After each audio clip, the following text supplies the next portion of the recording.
Ouvirás a canção do meu coração e virás.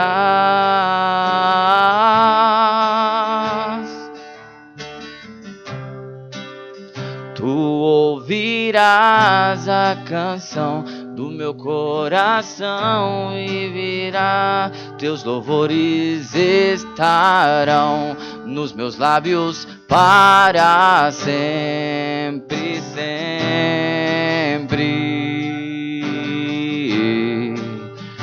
Não importa como estou, na alegria ou na dor, tu ouvirás a canção do meu coração e virás.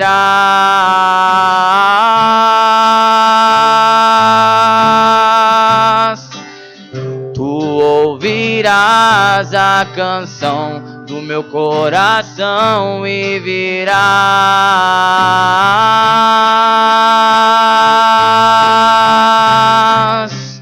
Tu ouvirás a canção do meu coração e virás.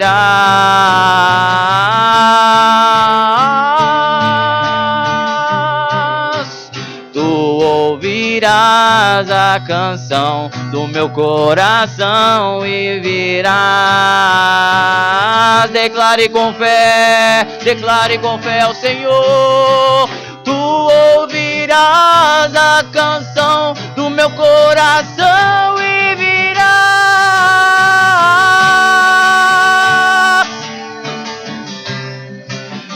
Tu ouvirás a canção do meu coração e virás.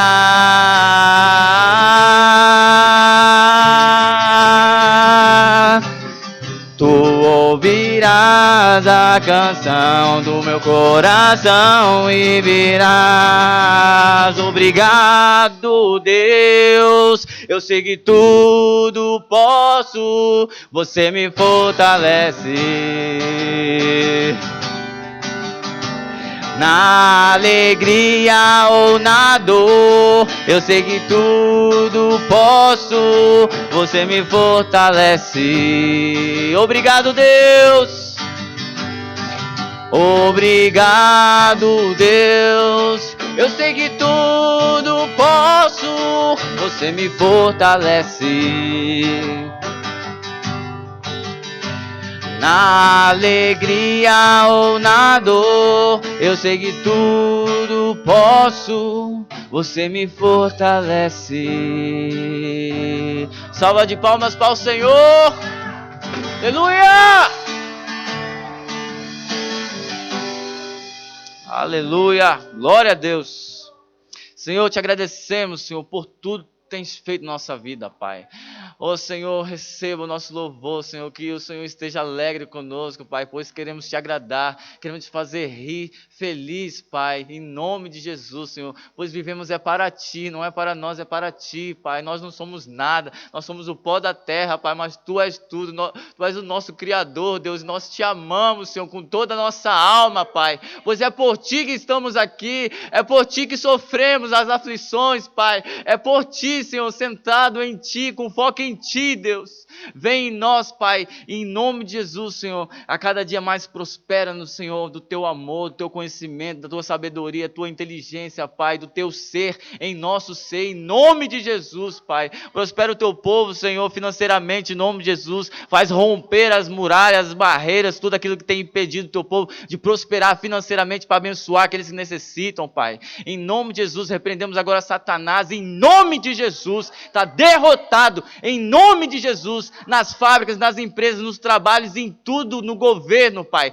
Repreendemos em nome de Jesus toda a armadilha de Satanás, ao falar no nosso ouvido, a falar em qualquer área da nossa vida. Repreendemos agora em nome de Jesus, Pai, e obtemos desde já a vitória. Amém. E quero chamar o Diácono João Paulo, amém.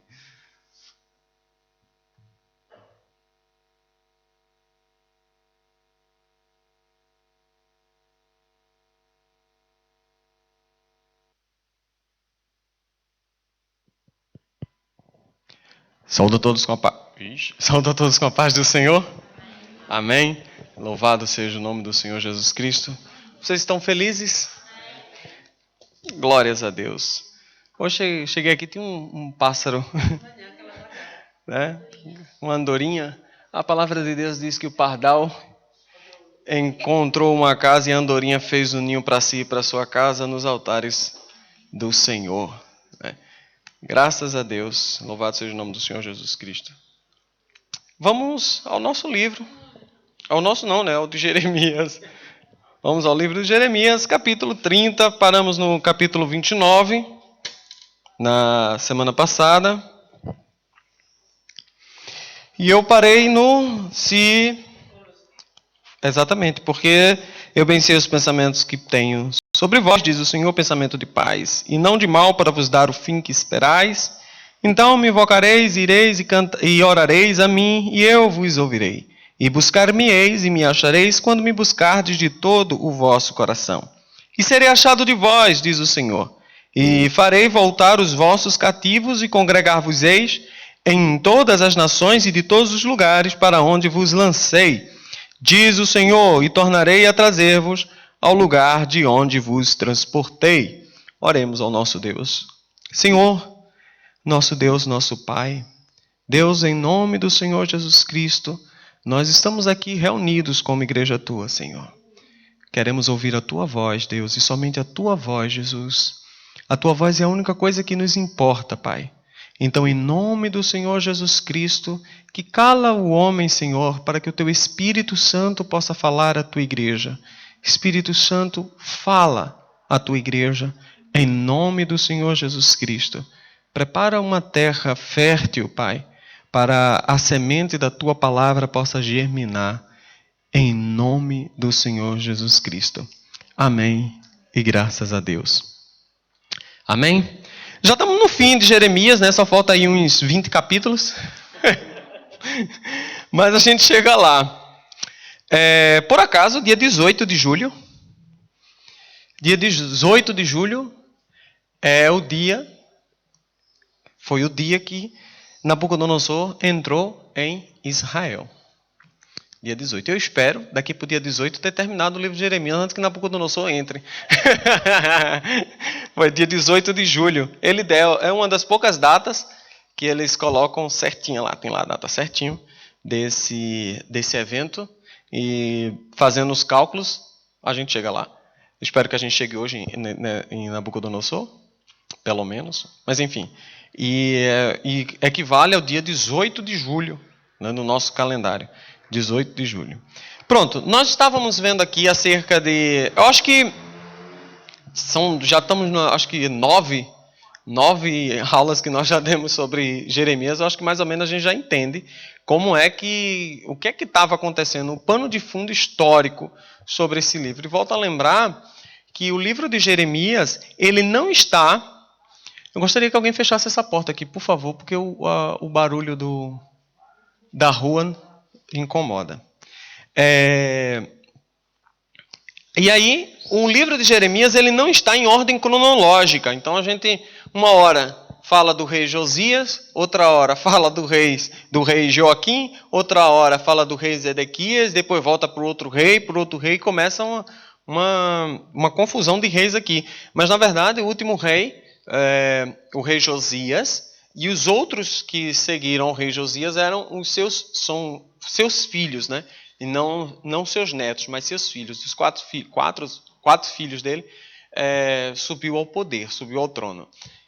Todos, 2 irmãos e, se eu não me engano, 2 ou meio irmão. Então, por isso que a gente vê tanto aqui e a gente vai ver aqui, hoje é que nós vamos ver mesmo que tem ali, uma hora fala de Joaquim, outra hora fala de Josias, outra hora fala de Zedequias. Parece que está se misturando ali falando, mas está falando mesmo que quem compilou o livro de Jeremias, provavelmente o seu secretário, o Baruque, provavelmente ele não colocou na ordem correta das coisas, né?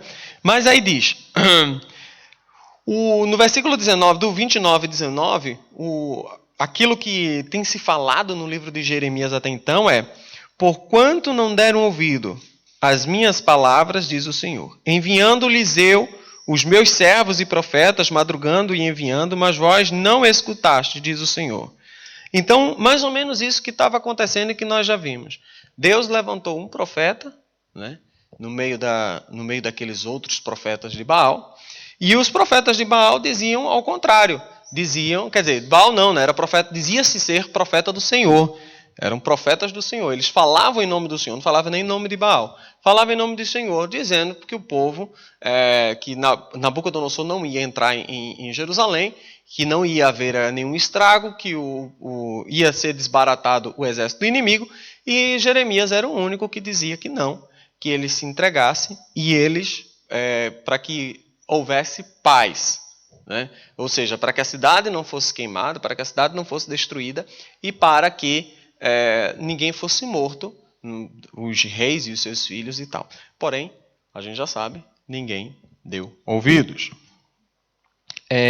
Só que aqui, a partir do 30, 31 e 32, até o 33, até o 33 não, até o 32 todo, né? 33 já tem outro. Ele está falando aqui, ele já está falando de promessas e bênçãos que Deus está trazendo a Jeremias, a profecia de que, mesmo eles indo para o cativeiro, eles voltariam do cativeiro, e ele começa aqui a fazer a revelação exatamente como eu falei nas outras aulas, que era exatamente aquela diferenciação entre era o tempo que se cumpria com Jesus Cristo, o tempo que seria o reinado do Messias no milênio.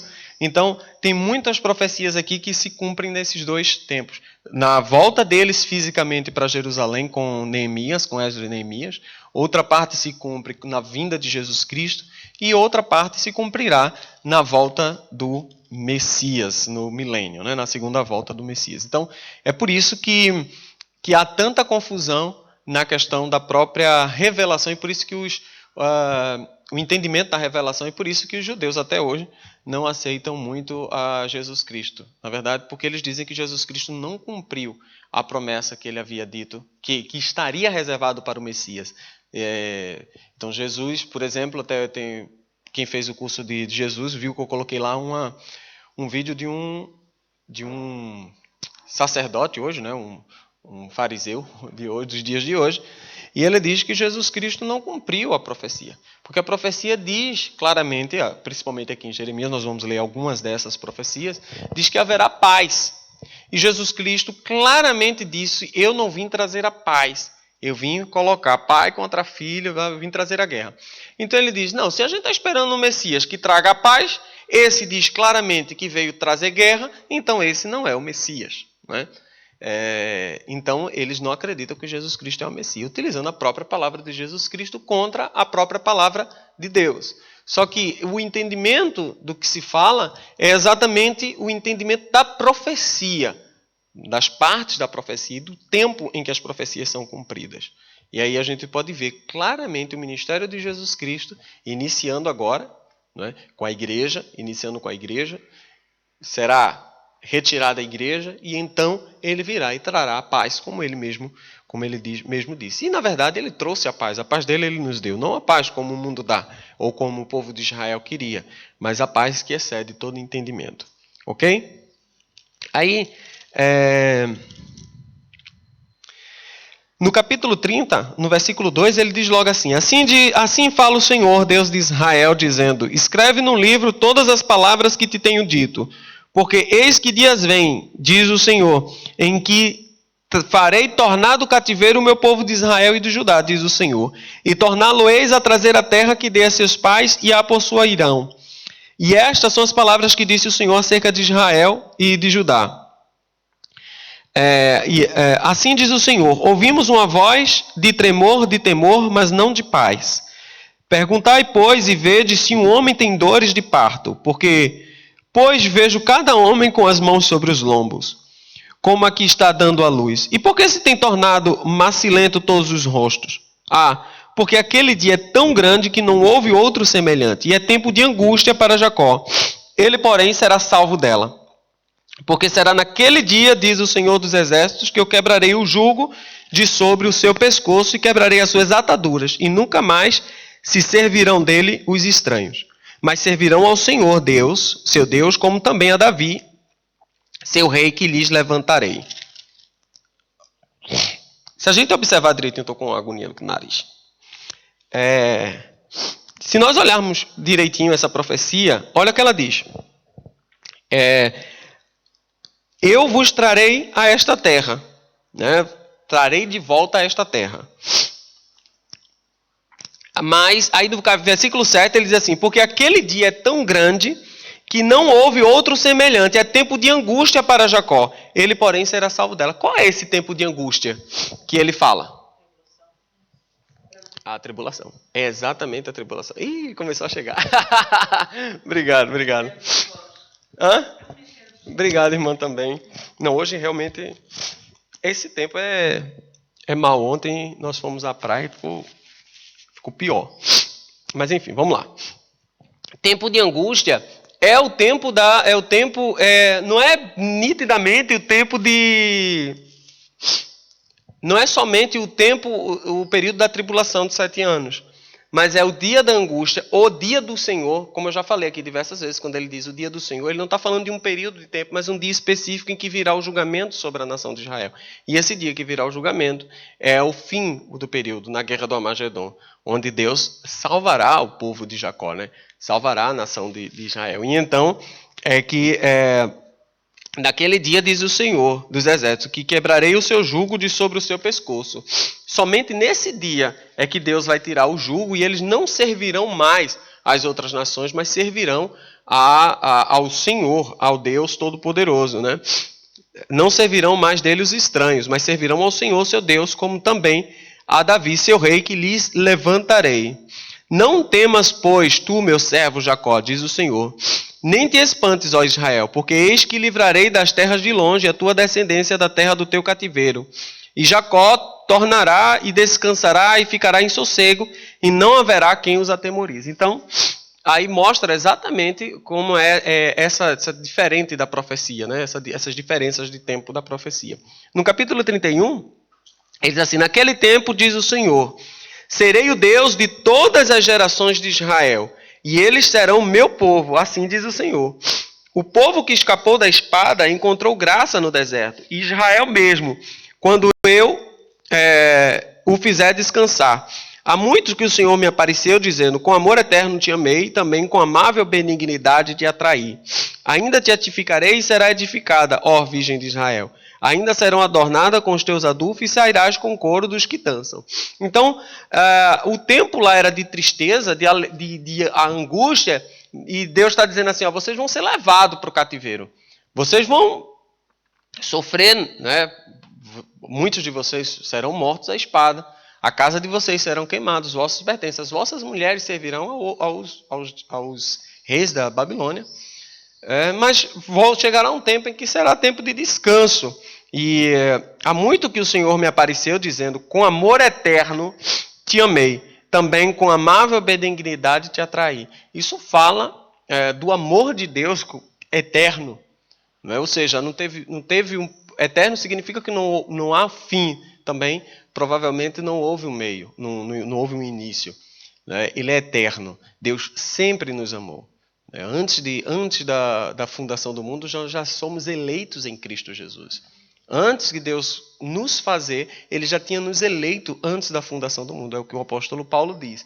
Isso significa que antes de Deus fazer qualquer coisa, fazer existir qualquer coisa, Deus já nos amava. Né?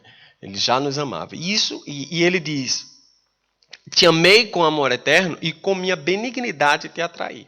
Então nós somos atraídos a Deus pelo seu amor, pela sua benignidade. Nós não somos salvos, nós já falamos isso, sabemos disso. Nós não somos salvos porque nós fazemos alguma coisa. Nós não somos salvos porque nós amamos a Deus. Ninguém é salvo porque ama a Deus. Muito pelo contrário, nós somos salvos porque Ele nos amou primeiro. Porque Ele nos amou e pagou um preço por nós. Por isso é que nós somos salvos. Não tem nada, nem o nosso amor nos salvaria, nem o nosso amor pagaria o preço que o próprio Deus pagou, né? Se fez carne e habitou no meio de nós. No versículo... Aí ele começa a falar aqui no versículo 12, ele diz: hão de vir, exultarão na altura de Sião, correrão aos bens do Senhor, o trigo, o mosto, o azeite, o cordeiro, o bezerro. A sua alma será como um jardim regado, e nunca mais andarão triste. É literalmente o tempo do milênio, onde não haverá lá o quê? Tristeza. Lembra lá em Apocalipse? O apóstolo João revela isso, Daniel também revela um pouco desse tempo, ainda que encoberto, mas ainda um pouco mais desse tempo. Então a virgem, Israel, se alegrará na dança, e também os jovens, os velhos, e tornarei o seu pranto em alegria, e os consolarei, e os transformarei em regozijo a sua tristeza. Mais uma revisão lá, mais uma informação lá, principalmente, acerca de como será aquele tempo que nós estamos esperando, que nós estamos... aguardando, né? Porque nós também faremos parte desse tempo, que é o milênio. No versículo 17 ele diz assim: e há esperança no derradeiro fim para os teus descendentes, diz o Senhor, porque teus filhos voltarão para os seus pais. No versículo 19, na verdade que depois que... Esse versículo é lindo, eu quero falar um pouco sobre ele. Tá brigando com a... Tem que voltar, é Tiago que sabe colocar isso no... Na verdade que, depois que me converti, tive arrependimento. Depois que me conheci, bati na minha coxa. Fiquei confuso, sim, envergonhei-me porque suportei a vergonha da minha mocidade. Não é Efraim para mim um filho precioso? Uma criança da minha delícia? Porque depois que falo contra ele... ainda me lembro dele solicitamente. Por isso, se comove por ele o meu coração. Deveras me compadecerei dele, diz o Senhor. Ergue para ti Marcos, levanta para ti Pirâmides, aplica o coração à vereda, ao caminho em que andaste. Regressa, ó Virgem de Israel, regressa a estas tuas cidades. Até quando andarás errantes, ó filha rebelde? Porque o Senhor criou uma coisa nova na terra, uma mulher cercará um varão. Assim diz o Senhor dos exércitos, Deus de Israel. Ainda dirão estas palavras na terra de Judá, nas suas cidades, quando eu acabar o seu cativeiro. O Senhor te abençoe, ó morada da justiça, ó monte de santidade. Ele diz ele compara Israel a uma mocidade rebelde. Então ele diz aqui, na verdade, depois que eu me converti, depois que há a conversão, então haverá o arrependimento. E eu vou me lembrar, eu vou conhecer, e eu vou bater na minha coxa, ficar confuso e vou me envergonhar da minha mocidade. Claro que ele está fazendo aqui uma comparação, quando a Bíblia diz em Zacarias que quando eles verão, quando eles olharem para Jesus Cristo, aquele a quem transpassaram, não é assim que a profecia diz no Antigo Testamento, quando o povo de Israel vê coisa linda, Jesus Cristo descendo sobre o Getsemane. Jesus Cristo descendo sobre o Getsemane. Quando ele descer, todo olho verá. Será um evento visto mundialmente. É um evento maravilhoso que todo olho verá Jesus Cristo descendo. Apesar dele descer num local físico, mas todos verão. Não será que nem como é o nome? Aquele evento da Lua, o eclipse que a pessoa, só quem está em determinado estado que vê. Não. Também não será como o Sol e a Lua. Quem está numa parte do globo vê só o Sol, quem está do outro lado vê só a Lua, quem está no meio vê os dois, né? Mas será um evento que esteja onde estiver, você vai ver. Você vai ver. Porque é um evento físico, porém também espiritual. De acordo com a natureza do próprio Cristo. Físico e espiritual. E naquele dia de Zacarias, que todo olho verá, e os judeus verão aquele a quem transpassaram e prantearão. Ou seja, e chorarão amargamente, lembrando da sua rebeldia, lembrando aquele homem a qual eles condenaram, mataram. Né? Aquele homem ao qual eles disseram, escolheram Barrabás no lugar de Jesus Cristo. Então, quando eles virem a Jesus Cristo, vão prantear na hora. Então, na verdade, depois que me converti, vão se arrepender imediatamente, né? E vão se envergonhar da sua mocidade. E por que é importante esse versículo? Porque além de ser uma comparação, uma revelação acerca desse tempo, também é uma comparação para nós de conversão. A gente sabe que a palavra, eu já falei aqui em outras oportunidades, que a palavra de conversão, a palavra para conversão e arrependimento é basicamente a mesma no grego. Então, não existe conversão sem arrependimento. Né? E arrependimento não é comoção. Comoção é outra coisa. Você pode ficar triste, você pode ficar amuado, você pode ficar... diversas coisas, diversos sentimentos você pode ter, mas arrependimento é aquele ponto em que você deixa de fazer aquilo que você estava fazendo e segue um caminho totalmente oposto a que você se arrepende de ter feito. Não é aquela pessoa que, sei lá, o político que se arrependeu de roubar, mas se arrependeu esse ano. Se arrependeu de ter roubado pouco. Não, mas o arrependimento é realmente, nunca mais eu vou fazer isso. Não posso voltar a fazer isso. E é exatamente esse arrependimento. E ele diz, e sentir vergonha, não sinto orgulho desse meu erro, eu sinto vergonha desse meu erro. E Deus diz que mesmo assim, por causa disso, por causa desse retorno para ele, né, como ele diz, eu não lembro agora qual é o profeta, que diz, tornai para mim e eu tornarei para vós. Né? E ele diz exatamente isso, não lembro. E ele diz exatamente isso, que é o que ele diz aqui, ó. Não é para mim, e Efraim, que é um nome também para Israel, né? Para mim um filho precioso, uma criança das minhas delícias, porque depois que falo contra ela, ainda me lembro dele solicitamente. Olha, eu estou falando contra Israel, mas eu ainda me lembro dele com amor. É como um filho. É como um filho. Ainda que você repreenda ali, bata, coloque de castigo, mas você lembra dele com amor. E é o que Deus faz por nós. Por isso se comove por ele o meu coração. Deveras me compadecerei dele, diz o Senhor. Então, volta aqui aquele versículo que nós acabamos de ver. Para vos dar o fim que desejais. Deus sempre tem para nós um fim bom. Um fim bom. Né? E agora, os meios podem nem sempre ser bom para nós. Do nosso ponto de vista. Do meu ponto de vista, ir para a Babilônia não era muito bom. Do meu ponto de vista, ser levado em cativeiro não era muito bom.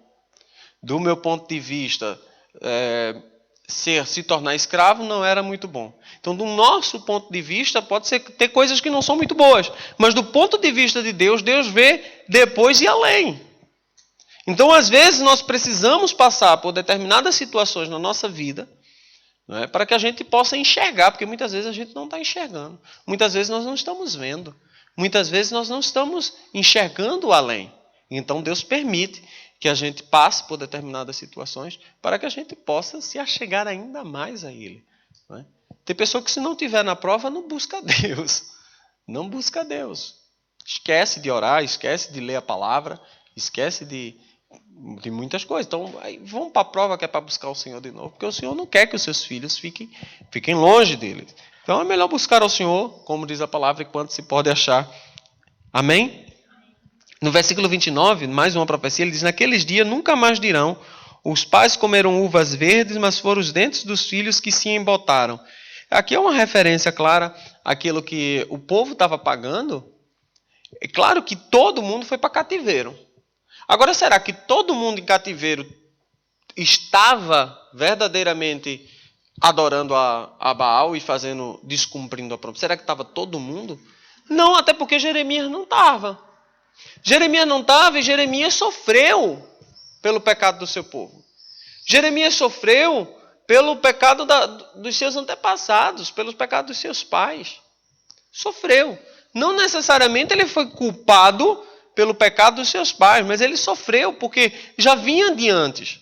Já vinha de antes. E ali no meio daquele, se bem que ele se salvou de ser levado para o cativeiro, mas a sua cidade foi derrotada, a sua cidade foi queimada. Né? Provavelmente os seus pais também foram levados, sua família foi levada. Então, ele sofreu e ele estava firme e servindo ao Senhor e fazendo a vontade de Deus. Então, nem por isso deixou de sofrer. E às vezes nós realmente sofremos. Sofremos. E isso é muito sério, porque muitas vezes nós achamos que em Cristo o nosso pecado é perdoado. O nosso passado, ele diz que não se lembra mais. Mas, com certeza, obviamente, nós vamos sofrer as consequências daquilo que nós fizemos no passado. Não adianta, a pessoa teve uma vida dissoluta no passado, aceitei a Cristo hoje, ainda pode sofrer as consequências daquela vida dissoluta. Não é? Deus não vai livrar você do que você fez no passado, Ele te livra da morte eterna. Ele te livra, você pode andar sem acusação nenhuma contra ti, mas as consequências podem vir. Aquele, como eu já falei diversas vezes aqui, aquele que adultera, vai ter um filho, aí se converteu, mas Jesus Cristo não vai matar o menino, vai pagar o menino. Não vai pagar o menino. O menino vai estar ali, pelo resto da vida, pagando a pensão dele. Não tem para onde correr. Não tem para onde correr. Então, Deus ele não apaga as nossas consequências. Ele apaga o nosso pecado, nos livra do nosso pecado. Ele diz assim, 31. Eis que dias vêm, diz o Senhor, em que farei um concerto novo com a casa de Israel e com a casa de Judá. O que está dizendo? Ele está claramente falando aqui de uma nova aliança. Eis que chegará um tempo em que farei um concerto novo, uma aliança nova com a casa de Israel e com a casa de Judá. Não conforme a aliança que fiz com seus pais no dia em que os tomei pelas mãos para os tirar da terra do Egito, porquanto eles invalidaram o meu concerto, apesar de eu os haver desposado, diz o Senhor. Mas este é o concerto que farei com a casa de Israel depois daquele dia, diz o Senhor. Porei a minha lei no seu interior e a escreverei no seu coração. E eu serei o seu Deus e eles serão o meu povo. Então, não ensinará alguém mais ao seu próximo, nem alguém a seu irmão, dizendo, conhecei ao Senhor, porque todos me conhecerão, desde o menor deles até ao maior, diz o Senhor. Porque perdoarei a sua maldade e nunca mais me lembrarei dos seus pecados. Exatamente o que eu acabei de falar aqui. E o que significa essa palavra aqui que é muito forte? Um concerto novo. Colocarei a lei no seu interior, escrevendo no seu coração, de modo que todos conheçam, não é? Conheçam a Deus. Paulo não, né? O autor de Hebreus, ele cita essa passagem para os hebreus, dizendo que Deus gravou essa nova aliança no nosso coração. E é claro que essa aliança ela está no nosso coração pelo Espírito Santo que ele nos tem dado. E o apóstolo João, ele deixa uma explicação dizendo assim, que nós não temos a necessidade de que ninguém nos ensine as coisas, porque a unção que recebeste do Pai permanece em vós e não há necessidade de que ninguém vos ensine alguma coisa, porque essa unção vos ensinará todas as coisas. Mas João Paulo, como é que essa passagem diz que não precisaremos de ninguém, que nos ensinará todas as coisas? Como é que diz aqui que ele gravará a lei no nosso coração? E por que Deus ainda dá pastores e mestres na igreja?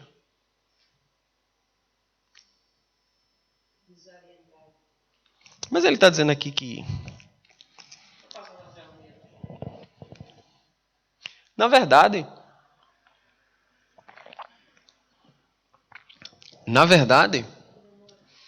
não, mas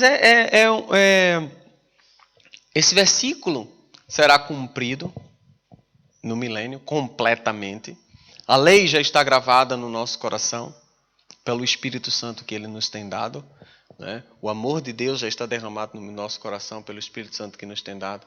Mas observe, o apóstolo Paulo diz que o Espírito, que o amor de Deus está derramado em nosso coração pelo Espírito Santo que Ele nos tem dado. O amor de Deus é incondicional.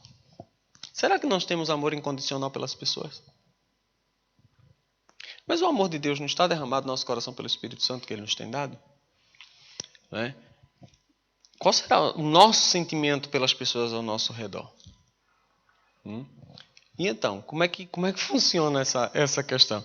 É claro que a palavra de Deus também diz que nós estamos sendo aperfeiçoados de glória em glória. Né? Não é tudo de uma vez, é de glória em glória. Nós vamos aprendendo. Agora, nós temos que buscar esse aperfeiçoamento. Nós temos que buscar esse momento em que nós temos que ter acesso direto ao Pai. Nós temos que entender as coisas do Pai. Sabe? Uma coisa que é a nossa maior dificuldade, e eu falo como professor, uma das coisas que eu aprendi quando Deus me chamou ao ensino, quando Deus me chamou para ensinar a palavra de Deus, e eu entendi claramente que Deus estava me chamando para fazer isso, eu tinha uma coisa no meu coração. Eu gostava de ouvir pessoas que sabiam ensinar, que ensinavam. Eu gostava muito. Tanto que eu fui para uma igreja em que a pastora era mestre também. Fiquei lá durante 2 anos, na igreja em que a pastora era mestre. E eu amava ouvir ela ensinando. Só que tem uma coisinha que eu acho, como professor, às vezes me dá uma... Eu já falei isso aqui, eu repito, falei aqui há algumas 2 semanas, mas eu repito novamente, porque realmente chega a ser um trauma.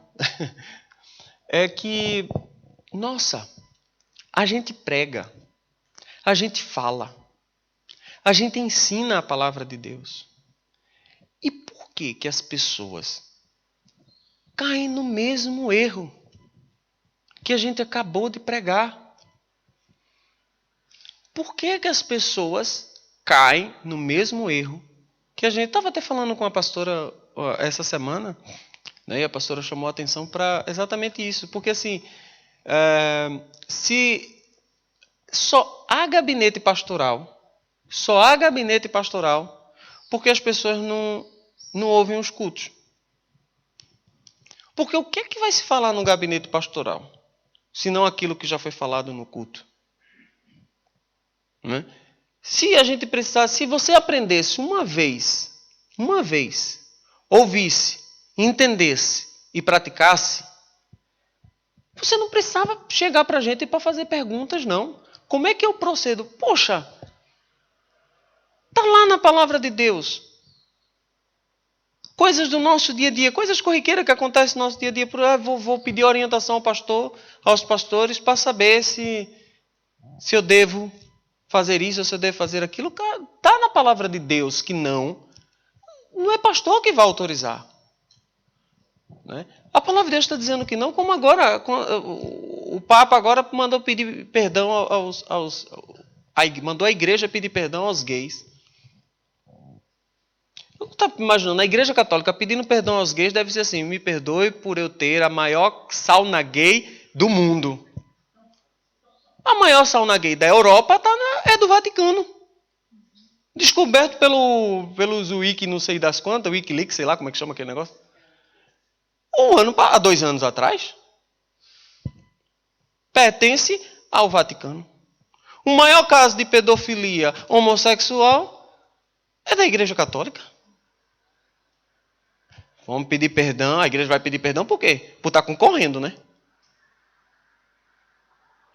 Quer dizer, o pastor, ninguém pode autorizar aquilo que a Bíblia desautoriza. Lá no Brasil agora, uma igreja conceituada, liberamos casamento de pastor, a separação, o divórcio e casamento de pastores. Está liberado agora. Há uns 2 meses atrás, liberamos que qualquer pastor agora pode se divorciar, casar de novo e continuar sendo pastor. Pode. E quem disse que não pode? A palavra de Deus diz que não pode. E quem é o homem para autorizar aquilo que Deus não autorizou? Quem é o homem? Está lá. Ah, não, porque pelo amor de Deus, eu quero lá seguir homem, vem para a minha igreja, que na minha igreja pode, vá embora. Não vem aqui na minha igreja que aqui você casa. Que eu vou para a minha igreja que aqui em casa, eu sigo a palavra, eu não sigo igreja. Eu sigo a palavra. É a palavra que nós devemos seguir. Se a palavra diz, está dito. Eu não posso ir contra o que a palavra de Deus diz. Mas as pessoas, elas não vêm para a igreja como se, quer dizer, sai da igreja católica, mas na verdade ela troca de religião. Aí vem para a igreja e só ouve aquilo que ele quer. Uma pessoa me perguntou pela internet, fez a seguinte questão, coitada, eu entendo, tentei responder da melhor forma possível, mas eu entendo que ela quis perguntar, não foi mal. Ela perguntou se, a primeira coisa que ela perguntou foi se a gente acredita nesses moveres estranhos, batismo no Espírito Santo, essa coisa toda. E a nossa resposta foi: nós acreditamos em absolutamente tudo que diz a palavra de Deus. Agora, não é foco do nosso ministério ter essa movimentação, porque tem igrejas que é o foco do ministério, vocês sabem, né? É esse movimento. Se não tiver esse movimento, não tem nada. Né? Se não tem esse movimento, o culto hoje não foi muito bom, porque não vi ninguém estrebuchando, não vi ninguém voando, não vi nenhuma águia, não vi absolutamente nada. Não, para mim o culto é morto quando não há palavra pregada. Aí sim, não há palavra e realmente não há culto, como foi uma pregação que o meu pastor lá do Brasil, o pastor André Wilson, e o pastor Tiago foram na igreja, o homem passou 2 horas dizendo doce, doce, doce. E o pastor ria, chegava em casa ria, porque não teve palavras. Eu estou aqui o tempo todo só dizendo doce, doce, doce, doce, doce. E todo mundo foi embora para o culto, a única coisa que levou para casa foi o quê? Doce. Doce, doce, doce. Aí, e todo mundo na unção, todo mundo cheio do Espírito, todo mundo tal, e a palavra não. Enquanto que a palavra de Deus diz claramente que a palavra de Deus era anunciada e logo em seguida havia a manifestação do Espírito Santo. Então, primeiro a palavra, depois a manifestação. Então eu respondi. Depois a mulher também fez a seguinte pergunta, perguntou se nós pregamos, se nós pedimos dízimos e oferta. E aí já fui eu que respondi. Né? Eu disse, não, nós não pedimos dízimos e oferta. Não pedimos, porque não é para mim. Né? Eu não vou pedir, não é para mim, eu não vou pedir. Mas na nossa igreja, nós seguimos o que a Bíblia diz. Agora, na questão do dízimos e oferta, eu respondi assim, é a única parte da Bíblia que a gente não segue como está na Bíblia. Né? Por quê? Aí eu expliquei. Por que a gente não segue como está na Bíblia? Porque na Bíblia diz, no Antigo Testamento diz que a gente deve dar 10% do que a gente ganha. Se você ganha 1.000, você traz para o Senhor 100, que é 10% do que você ganha. Isso é dízimo. Para que serve o dízimo? Para me trazer para eu ser abençoado? Não. Não é para abençoar ninguém.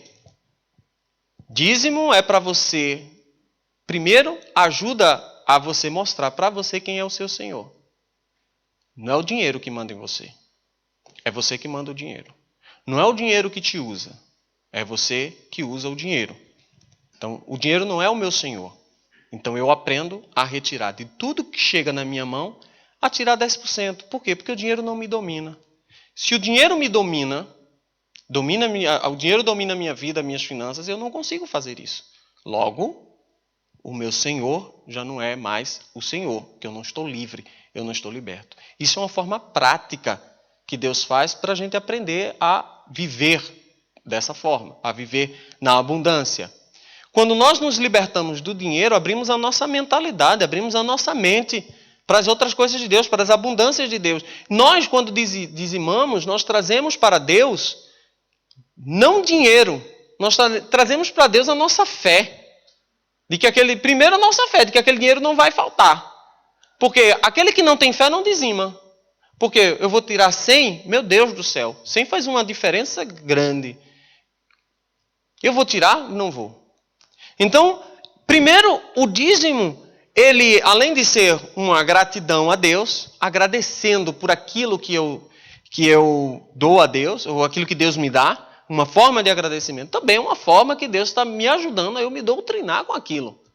A lidar com o dinheiro, porque ele sabe que, como diz o ditado no mundo, o dinheiro é a raiz de todos os males. Então eu aprendo a lidar com o dinheiro. E o homem é muito difícil para saber lidar com o dinheiro. E então eu expliquei para ela isso, que de acordo com o Antigo Testamento, nós preferimos seguir o Antigo Testamento, porque no Novo Testamento não existe o dízimo propriamente dito.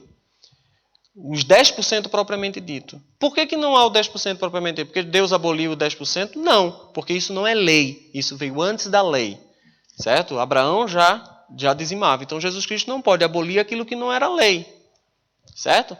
Agora, por que não havia o dízimo explícito? Porque diz lá claramente, eu expliquei à mulher, diz claramente que todas as coisas estavam em comum entre todos. Eu não tinha a minha casa. Eu não tinha a minha... Não existia isso, não. Se alguém tivesse 2 casas, houvesse alguém com necessidade, vendia-se e repartia o dinheiro entre os que haviam necessidade. Está em Atos capítulo 2.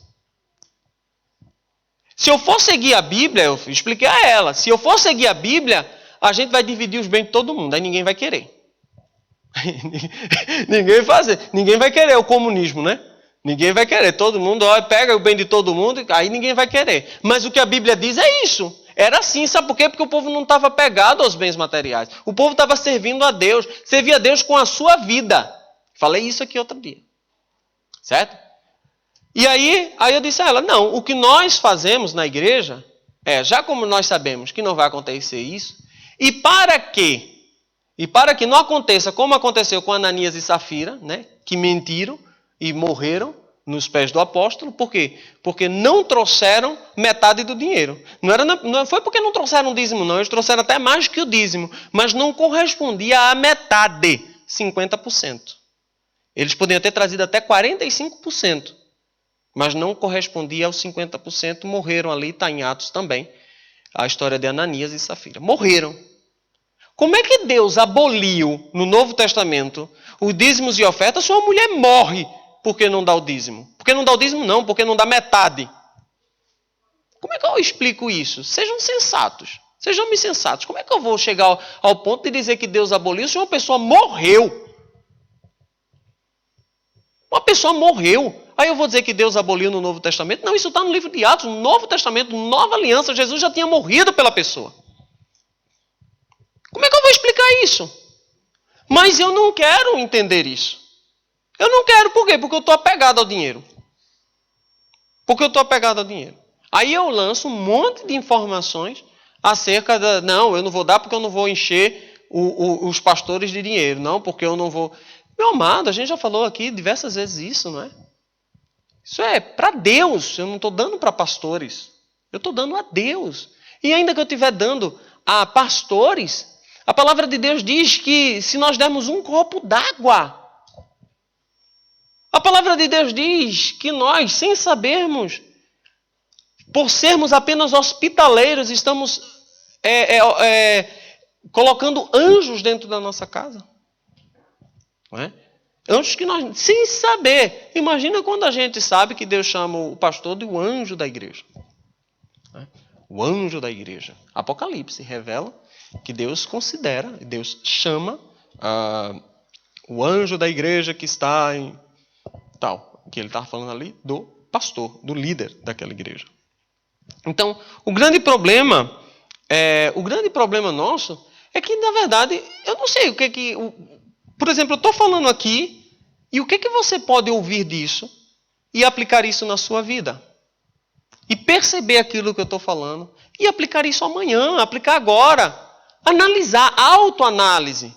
Perceber, poxa, eu estou fazendo isso. E eu preciso parar de fazer isso. Então eu não preciso sobrecarregar os pastores por algo que está tão claro na palavra, tão firme na palavra, coisa que a gente fala aqui diversas vezes. E que não haveria necessidade de nós ensinarmos tudo novamente. A gente não precisa estar aqui voltando a falar, que nem a pastora voltou a pregar aqui sobre sobre o pecado, né? Acho que foi logo depois das primícias. Não lembro. Teve uma época que passou algum tempo aí falando de novo sobre pecado, tal. Não, foi sobre rebeldia, né? O ano passado foi que ela pregou sobre pecado. Eu disse, meu Deus do céu. Para que a gente vai pregar de novo sobre pecado? Se as pessoas já sabem o que é pecado. Não, mas quando a gente começou a pregar, quando ela começou a pregar, um monte de perguntas vieram à tona, né, sobre pecado. Coisas que eram óbvio, poderiam ser óbvias, mas não, na verdade não. A pessoa começou a perguntar diversas outras situações. E isso mostra que, claramente, o apóstolo Paulo diz, já era para vocês serem mestres. Mas é necessário que eu venha aqui e fale coisas mínimas de novo, porque dá leite de novo, porque vocês não podem suportar uma coisa mais forte. Se eu for explicar aqui a Trindade para vocês, quando eu começar dizendo que o Pai é o Filho e o Pai é o Espírito, mas o Filho não é o Espírito e o Filho não é o Pai, e vocês vão começar a endoidar. Já perdeu na metade do caminho. Como é que pode isso? Se a gente for para as coisas mais profundas, fica na metade do caminho. Por quê? Porque nem o básico a gente alcançou. Então, o que na verdade Deus quer colocar a lei no nosso coração. E nós temos que ter essa lei no nosso coração. Faz parte dessa promessa. E eu preguei certa vez aqui dizendo assim, olha, temos que ter o que Deus tem para nós. Se Deus tem 100% para nós, temos que querer esse 100%. Temos que alcançar esse 100%. Temos que alcançar tudo que Deus tem para nós. Tudo que Jesus Cristo tem para nós. Não podemos ficar aquém. Não podemos ficar aquém. É o que Deus tem para nós. Amém? Aí no versículo 30, no capítulo 32 acontece algo interessante e eu já passo para o 33. Palavra que veio a Jeremias no ano 10º de Zedequias, rei de Judá. Este ano foi o ano 18º de Nabucodonosor. Cercava, porém, então o exército do rei da Babilônia Jerusalém, e Jeremias o profeta estava preso no pátio da guarda que estava na casa do rei de Judá. Porque Zedequias, rei de Judá, o tinha encerrado, dizendo, por que profetizas tu assim, dizendo assim, diz o Senhor, eis que entrego esta cidade nas mãos do rei da Babilônia, e ele a tornará. Olha, Jeremias foi preso, ficou encarcerado, simplesmente porque ele estava pregando a palavra de Deus. Porque ele estava pregando exatamente o que Deus estava dizendo. Agora, por que o povo não estava dando ouvido ao que Jeremias estava falando? Porque Jeremias não estava adoçando o ouvido das pessoas.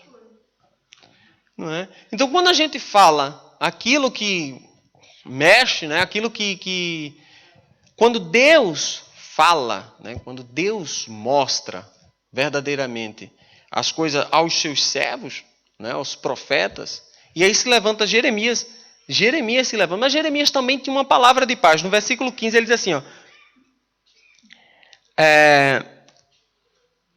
não, o que é que acontece aqui? Deixa eu só contar, não vou ler os versículos todos, mas o que é que acontece?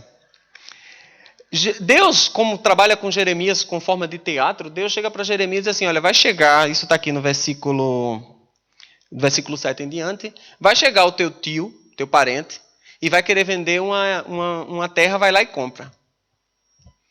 Não, vai chegar teu tio querendo vender uma terra. Jeremias, no outro dia, chega o tio dele diz assim, olha, eu tenho uma herdade aqui para vender, e Jeremias, Nabucodonosor, estava sitiando a cidade. A cidade já estava quase que tomada. E então, chega, o que é que o tio de Jeremias vai fazer? Vamos vender a terra, que já vai embora mesmo, o pessoal vai levar a gente, e Jeremias vai lá e compra. Como é que Jeremias compra? Aqui relata como é que ele compra.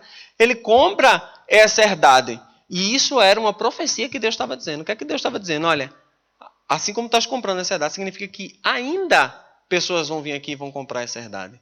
Vai ter terra que seja vendida aqui.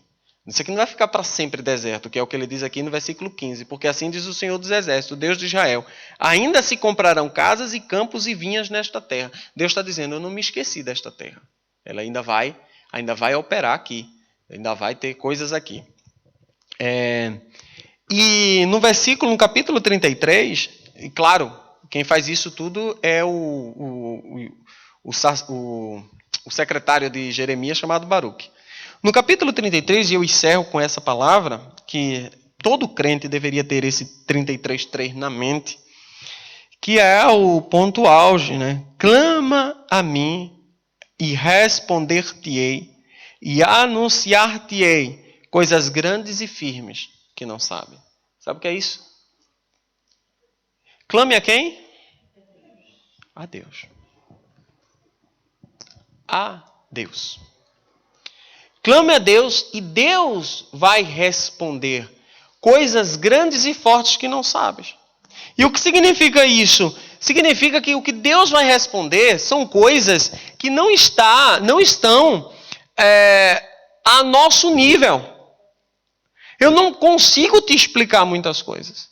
Eu não consigo falar com você muitas coisas. Eu não consigo te ensinar muitas coisas. Você precisa buscar a Deus. Precisa urgentemente buscar a Deus também. Nós temos que buscar primeiro lugar a Deus. Primeiro lugar a Deus. Gente do céu, sabe, as pessoas perguntam, quando eu me converti, Deus trabalhou rapidamente. E a gente já falou isso aqui. Né? Rapidamente, Deus trabalhou rapidamente. Com poucos meses de convertido, eu fui levantado a diácono. Com poucos anos de evangelho, 2 ou 3 anos de evangelho, entrei numa faculdade de teologia. Rapidamente, ali no primeiro ano, primeiro ano de crente, já estava na liderança dos jovens, já fazia parte da tesouraria, já fazia muitas coisas, já pregava, já era chamado em outras igrejas para pregar, já pregava em outras igrejas. Minha primeira pregação estava presente, eu já falei, pastores, presbíteros, missionários. Foi, exatamente, minha primeira pregação. Deus começou rápido, mas por quê? Claro que Deus tem um método dele trabalhar com as pessoas, mas eu não posso dizer que eu passava o dia encerando o chão da igreja, orando a Deus. Todos os dias eu não trabalhava. Eu trabalhei setembro, outubro, novembro, dezembro.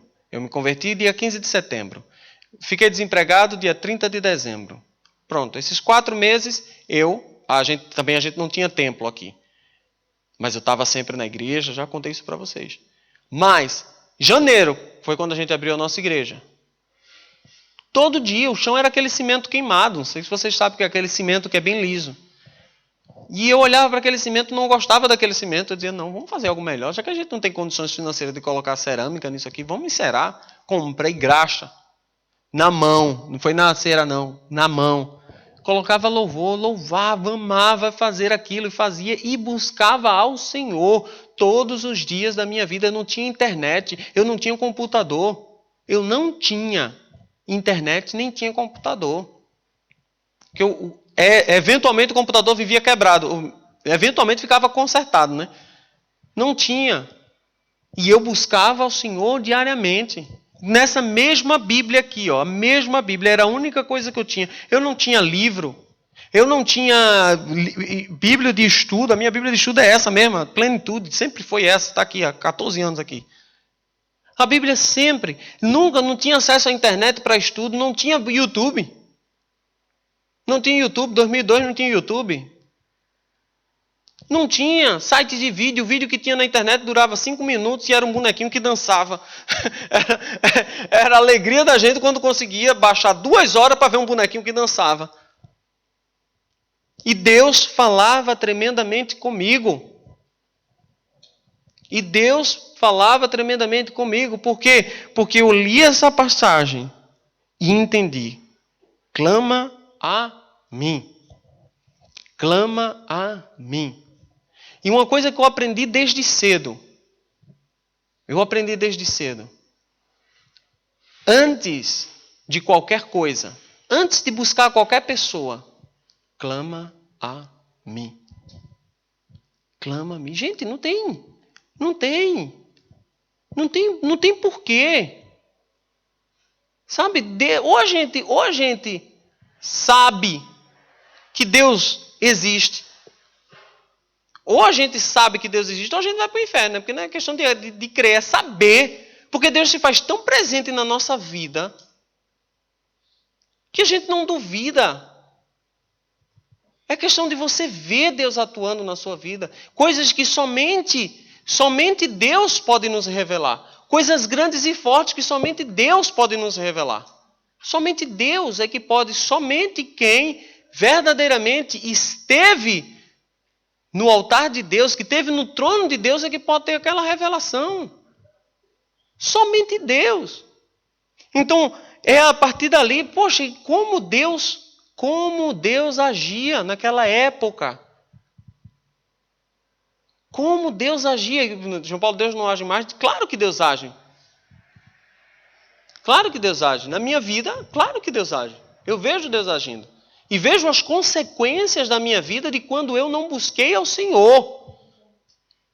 As consequências de quando eu não busquei ao Senhor, das coisas que eu fiz sem buscar a direção de Deus. Sem buscar a direção de Deus. Como os meus planos sem a direção de Deus foram embargados. Como eu sofri e as coisas que eu passei, inclusive para chegar aqui nesta nação, com os pensamentos que não eram as vontades de Deus. Isso todo mundo sabe, não é? Então, qual é o nosso problema de nós clamarmos a Deus e nos colocarmos diante da vontade de Deus? Porque a gente tem... a primeira coisa que eu coloquei na minha mente foi o seguinte, olha, eu quero esse caminho todo. Eu quero esse caminho todo, porque eu passei 22 anos da minha vida todo dentro da bruxaria. E a gente não brincava, não. A gente se entregava completamente àquilo. Por que eu vou me entregar meio a Deus? Não, eu quero esse caminho todo. Eu quero Jesus Cristo todo. Porque, meus amados, como eu preguei domingo, sem o discernimento espiritual, a gente cai facilmente nas ciladas de Satanás. Porque a palavra de Deus diz que até um anjo, até Satanás se transfigura até em anjo de luz. Como é que você vai olhar para um anjo de luz e vai saber se é uma transfiguração de Satanás ou uma revelação de Deus? Como? Vi um anjo. Tá, irmão, esse anjo aí foi um anjo de luz, deve ser de Deus. Mas você diz ali que Satanás se transfigura em anjo de luz. Como é que eu vou ter essa revelação? Como é que eu vou ter esse discernimento? Discernimento, meu amado, não é você ter a visão espiritual, não. Qualquer um pode ter visão espiritual. A jumenta viu um anjo. A jumenta de Balaão viu um anjo, profetizou e falou em línguas estranhas, que ela não conhecia. Só Balaão que conhecia. Mas é ter discernimento do que é que eu estou vendo. E isso é discernimento espiritual. É saber o que eu estou vendo. No meio de tantas coisas que a gente vê, que a gente sonha, que a gente tem que saber o que é revelação. E aí a gente só sabe revelação. A gente só tem a revelação e só tem o discernimento espiritual de uma única forma. Visão, qualquer um pode ter, a jumenta teve. Mas discernimento sobre o que é a visão, só aquele que está ajoelhado diante de Deus para buscar de Deus a revelação. Porque coisas grandes e fortes que nós não sabemos, só quem pode nos dar é Deus. E nós só encontramos a Deus quando buscamos de todo o nosso coração. Amém? Então, antes de clamar por visão espiritual, clame a Deus por discernimento, que é o que é que eu faço com essa visão agora? Estou vendo, mas não sei o que é que eu faço com isso. E agora? Né? Então, em nome do Senhor Jesus Cristo. Vamos ficar de pé e vamos orar a Deus.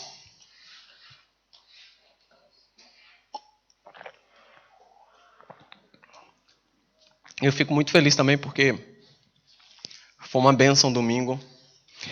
Foi uma bênção maravilhosa porque o exército de Deus se levantou para evangelizar, né? E foi um culto maravilhoso porque a alegria que nós estávamos, eu estava ali de cima olhando, a alegria que nós estávamos aqui foi muito boa, muito grande. Certa vez, eu estava ontem, domingo, eu estava olhando para a igreja e eu estava pensando numa pregação que eu ouvi de Silas Malafaia há não sei quantos anos atrás, e aquela palavrinha que ele fala e fica guardada na minha mente, para um dia, se eu precisar usar, tá lá. Ele disse assim que, meu irmão, você está fraco na fé? E vem aqui, pastor, eu estou fraco na fé. Vai evangelizar que você fica forte na fé. E quando nós estávamos aqui intercedendo, e a nossa oração era exatamente para que todos que estavam indo buscar pudessem experimentar o poder de Deus, porque Ele nos deu autoridade para entrarmos nas cidades, curarmos os enfermos e expulsarmos os demônios que nela houver. Então, eu estava orando, pedindo a Deus, já que o exército de Deus se levantou para atacar as trevas, primeiro, nos guardar da, como nós chamamos lá no Brasil, rebordosa, né? Que é o contra-ataque de Satanás. Claro que há. A igreja se levanta e não pense que está tudo bem, não. Que não está tudo bem, não. O ataque de Satanás vem e vem imediatamente. Mas nada tira a nossa alegria de termos anunciado, de termos falado do amor de Deus. Amém? Louvado seja o nome do Senhor Jesus. Deus, nós te agradecemos, Senhor, por esse momento que nós estamos compartilhando a Tua palavra. Te agradecemos, Senhor, porque Tu és santo, Senhor, e todas as coisas, Jesus, estão nas Tuas mãos e no Teu controle. Então nós te agradecemos e pedimos que Tu despeces, Senhor, cada um aqui, Pai, em nome do Senhor Jesus Cristo, em Tua perfeita paz. Que tenha, Deus, uma noite abençoada, Pai, de sono, de sonho e de comunhão contigo, Deus. Que nenhum aqui, Senhor, se deite na cama sem antes se ajoelhar e declarar que Tu és o Senhor da vida dele. Em nome do Senhor Jesus Cristo, Pai, que nós possamos viver este evangelho, Pai. Em nome do Senhor Jesus Cristo, que nós possamos viver a Tua palavra.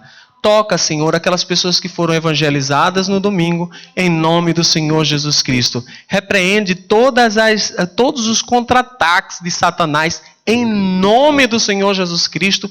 Cala, Deus, toda voz que não vem de Ti, em nome do Senhor Jesus Cristo. Deus, Tu és Rei, Tu és dono, Tu és o Rei deste altar, Pai.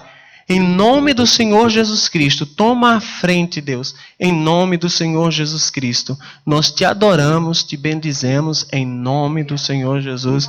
Amém. Graças a Deus. Louvado seja o nome do Senhor Jesus. Vamos em paz e até a quinta-feira.